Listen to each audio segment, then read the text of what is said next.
somebody that the Indiana Fever hope they can retain, but it's possible that a new CBA could affect whether or not they could retain her, and there's some specifics we want to look at there. I've said I thought, in my opinion, there was a really good chance Kelsey Mitchell would decide to go somewhere else. The Fever want to keep her.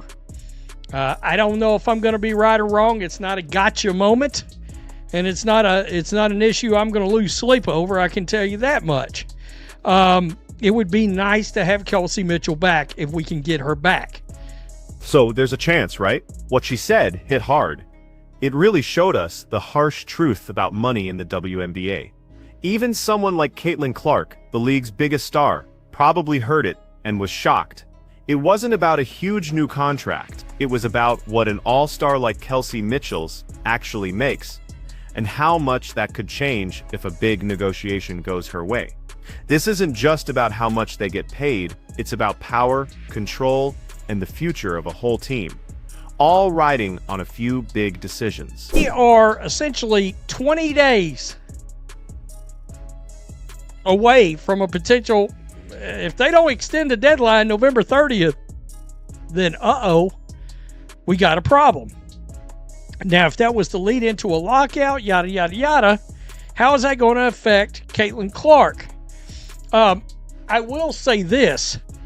I think that a lot of the new fans they have the league on a, how do I put this? The league is on a bit of a trial period with a lot of new fans. Look, Kelsey Mitchell is an elite scorer and a 3-time All-Star for the Indiana Fever. Last season, she made just under $250,000. That's a decent salary, sure. But it's not enough for her to take a pay cut just to help build a super team for the Fever, or any other squad. For someone as good as she is, that number is a tough reminder.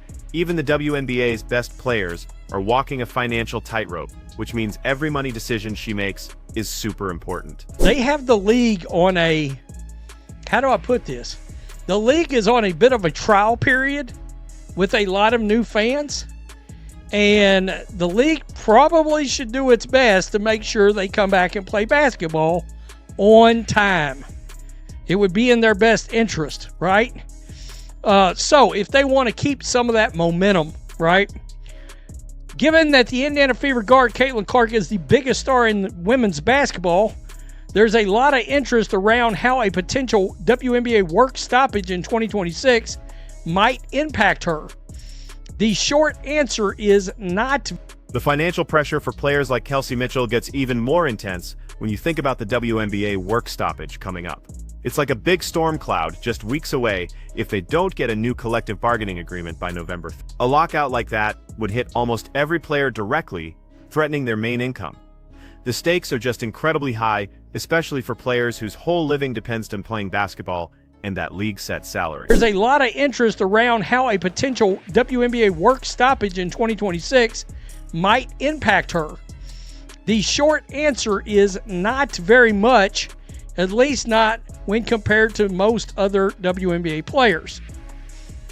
ESPN's Michael Volpe explained that while this is the case in a November 10th article by saying Clark has high-profile endorsement deals that provide her much more income than her WNBA salary, she is part of a group of players, both veterans and those still on rookie contracts, who could...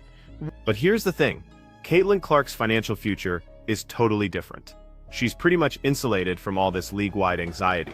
Michael Volpe from ESPN pointed out that Clark has these huge endorsement deals, way bigger than her WNBA salary, which bring in a ton of money. She's in this exclusive club of players, both rookies and veterans, who could easily get through a work stoppage without any real financial problems. That's a luxury very few others have in this league. Compared to most other WNBA players who don't make nearly as much with endorsements and sponsorships. And we know as of right now, we think the next time we're going to see her playing actual competitive basketball is going to be next year when Team USA plays. All right, now that remains to be seen, but that's the word on the basketball streets right now, that she's going to end up playing there. Now, on to Kelsey Mitchell. Indiana Fever guard Kelsey Mitchell will be one of the most coveted players on the market when she, Clark's off-court earnings mean her WNBA salary, while a good amount isn't the most important part of her overall wealth. Her huge marketability and all that unprecedented fan engagement make her an economic powerhouse, totally separate from playing in the league. This unique spot she's in not only secures her own money, but it also, without meaning to, highlights the much less stable financial situations of so many other WNBA stars, even her own teammates. That's big. Kelsey Mitchell very much in the pocketbook.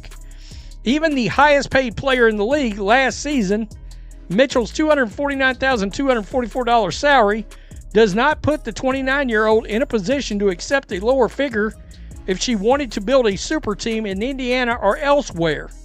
Mitchell, who set a new Fever record by averaging 20.2 points per game in 2025, has been, quote, cored by Indiana, which has prevented her from signing with another team in free agency, but has allowed her to rake in a supermax salary. A WNBA franchise can core a player for 2 years. A new So, an impending lockout would be a devastating hit directly to the wallets of players like Kelsey Mitchell. Unlike Clark, Mitchell doesn't have those huge off-court brands or endorsement deals to give her a big extra irkin. This means a work stoppage wouldn't just be a little inconvenient for her. No, it would be a severe financial blow, forcing her to deal with the immediate loss of her main source of money. That would create immense personal pressure. Years to come. So, and I believe it was Amber Cox that came out and said their number one goal was to make sure that Kelsey Mitchell was back. I mean, the Fever's got a big three, right? If they can keep it intact. And we know two of the big three, Aaliyah Boston, Caitlin Clark, well, they're two of the big three. They're both on rookie deals. Kelsey Mitchell's the other piece of the puzzle. Now, what nobody else talks about is there's going to be a lot of other free agents out there, okay? So if something was to happen and Kelsey does leave, the Fever is going to have plenty of... For the past 2 years, the Indiana Fever have used something called a core designation on Mitchell. This is a really powerful tool that basically stopped her from signing with any other team in free agency. It was a strategy that helped the Fever keep their star guard and offer her a supermax salary, keeping her right on their roster. But what it also did was really limit Mitchell's personal freedom to choose where she wanted to play or explore other offers on the open market. Fans that are like, until I actually see Caitlin Clark back on the court and shooting shots in an actual game, they're like, I don't care. I don't care. And some of that is some animosity towards the Fever organization for how all of that was handled for 2 whole months. Oh, there's an ankle injury now. All of that. I'm not sure people understand exactly how much that angered a lot of fans. Ones that actually spent their money. You know. Now a huge change is coming. The ongoing CBA negotiations could completely change or even get rid of that core designation we just talked about. People are speculating the new agreement might only let teams use it once per player, or even scrap it entirely. This would be a massive shift. It would unleash a wave of player empowerment, totally redefining how teams keep their best talent and giving stars unprecedented control over their careers. If that multi-year core designation goes away, players like Mitchell would get incredible control over where they play. This new freedom would let an elite scorer like Kelsey Mitchell command a truly stunning new salary. She could explore opportunities with any team desperate for her scoring. The power balance would totally shift, potentially starting a bidding war for her talents. The Fever are definitely aware of Mitchell's value and these upcoming changes. Their number one goal is to keep her on the team. They picture a formidable big three with Mitchell, Aaliyah Boston, and Caitlin Clark. Since Boston and Clark are still on their rookie deals, Mitchell is the final, crucial piece of their championship puzzle. Keeping her is an absolute priority for the franchise. Despite her amazing impact on the court, she averaged 20.2 points per game in 2025. A new Fever record. Mitchell just doesn't have the off-court brand and endorsement deals that financially protect players like Clark or A'ja Wilson. This fundamental difference means her WNBA salary isn't just income, it's her main financial foundation. Any potential raise or cut carries way more weight for her future. This critical lack of extra income directly shapes how Mitchell approaches contract negotiations. She can't afford to take a pay cut for strategic team building. Unlike some other athletes who can make up lower salaries with big endorsement deals, for Mitchell, every dollar on her WNBA contract counts, forcing her to prioritize getting the most money in a tough market. Mitchell's importance to the Fever is undeniable. She brings a massive scoring dynamic that would be incredibly hard, if not impossible, to replace. Her consistent ability to put points on the board is a cornerstone of the team's offense. Losing a scorer like that would create a huge hole in the roster, forcing the Fever to scramble for a replacement in an already competitive free agency market. However, it's also worth noting that some of Mitchell's impressive scoring numbers from 2025 were boosted because Caitlin Clark was injured. With Clark on the sidelines, Mitchell took on a much bigger offensive load, which led to more shots and higher averages. When Clark comes back fully healthy, Mitchell's shot attempts and overall numbers could naturally adjust. That's a factor that might come up in future contract discussions. Beyond the individual players, the entire WNBA is in a delicate spot. A lot of the new fans drawn in by the recent surge in interest are kind of on a trial period. The league absolutely needs to make sure basketball is played on time to keep this momentum going. Any work stoppage or delay could jeopardize this growing interest, costing the league valuable goodwill and possibly alienating a crucial new audience.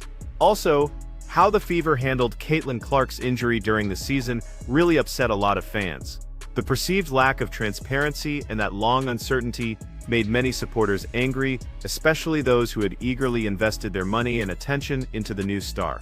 This lingering frustration adds another layer of complexity to the league's and the Fever's efforts to keep fans engaged and trusting. The main conflict couldn't be clearer. Kelsey Mitchell's immense value on the court and her crucial role in the Fever's future versus her distinct financial vulnerability compared to the league's marketing superstars. This difference and the potential for a new CBA to either make it worse or finally fix it makes these upcoming negotiations a pivotal moment for both Mitchell's career and the Indiana Fever's destiny. The financial chessboard is incredibly complex, with player empowerment, league momentum, and team ambitions all clashing at once. Caitlin Clark's financial security is a powerful backdrop here, really highlighting the raw, high-stakes reality faced by stars like Kelsey Mitchell. Her next contract won't just be about money. It'll be a statement about her worth, her control, and the WNBA's evolving commitment to its foundational talents.